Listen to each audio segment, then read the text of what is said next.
Let's do an under center play here that involves Rashad Bateman, who I think many people have referred to as a timing based receiver. This is in the third quarter against the Steelers. I believe we're down 27-16 or maybe 26-16. I think it's obvious Bateman is an asset that's been underutilized at times. In my opinion, the play action gives us a chance to get the ball to him in an organized fashion. So it's a 21 personnel group. Henry is in the game here. It'll be a downhill run look, but it's kind of split zone-ish.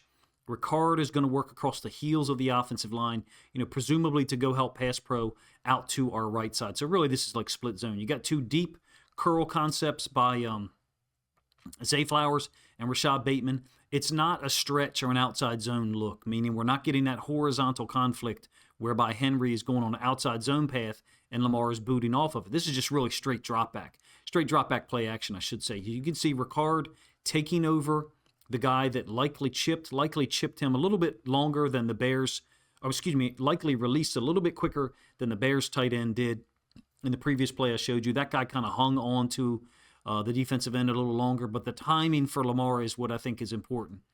Getting him to be able to play like on time in the progression of the play with a secure pocket. That's important in my opinion, and I think Declan Doyle, Jesse Minter, and those guys have already identified that it's something, we've got to get more of. Some cheap shit here by Patrick Queen and the Steelers as far as the, post-snap, not touching the guy when he's down on the ground, pretty much gave himself up. Same play from the end zone angle. I'm not saying we need to be 70% under center. For me, 58-42, somewhere in that range, 55-45, but it could change, each week, 50-50. It could depend on the week. Depend on the opponent, I should say. One of the things that I saw recently Jesse Minter talk about was having to build in defensive calls for if they come out in shotgun or if they come out under center.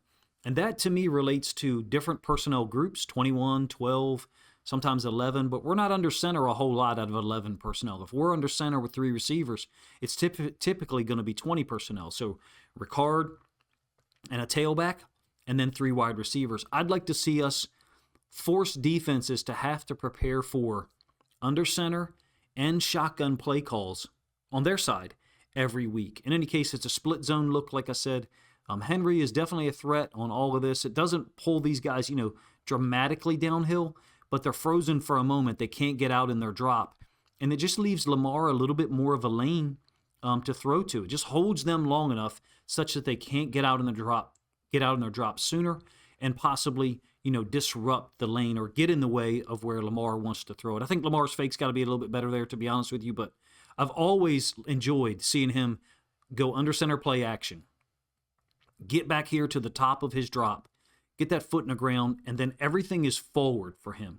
It's decisive, meaning he's no longer operating, okay, I might go here because the pass protection is shitty. I'd like to step up here and throw the football. Everything in these situations is forward, and that's always been important for me to watch him, and hopefully we want to promote that and put him in this situation right here more often in 2026 than we have the last 2 years, because we have the talent to use guys who we want to get the football to. Likely, probably not going to be back. Bateman we have under contract. Mark Andrews we have under contract. We have other receivers, besides Zay Flowers that we'd like to get involved. I think that under center play action is often somewhat predetermined to an extent, but it doesn't mean that it can't be a real deterrent to the defense who's probably in the beginning of the game trying to stop the run and Derrick Henry.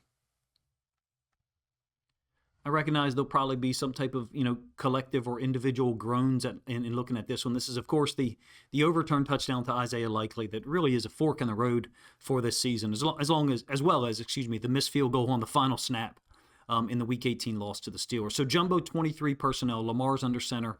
Try to focus on, if you can, just how we get this done. We're faking power, so the guard is going to pull and lead out to the edge. In addition, Ricard is going to go like he's going to lead block for Derrick Henry. So it's very similar to what I described with the Bears earlier, in that you have a guard pulling, and they had a tight end dealing with the edge defender. Here we've got Ricard first, and then the guard, which in this case is Voorhees. I just love Lamar's steps. Getting to the top of his drop, immediately his eyes are where they need to be, which is first choice. There's only two routes here. Kolar working across.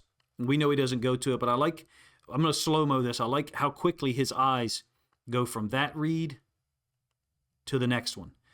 Zero indecisiveness, probably because he knows he's got a good pocket to throw from, even though we do have an unblocked, I think, defensive tackle who is charging directly at him. It's a great play. We know how it ends. Whether he caught the ball or not doesn't matter as far as the purpose of this video. What I will say is, if we can operate under center more often and let Lamar use functionally less energy, rely on Henry's gravity some, we can do that, right? It can create those high percentage chances that I kind of just illustrated. I think we could have caused more problems for defenses in 2025 by going under center some. But I recognize there's others who say, Coach, I think we should have been in the shotgun and throwing the ball more. I just don't think the offensive line that we had and that we were choosing to deploy out there would have been able to stand up to that at all.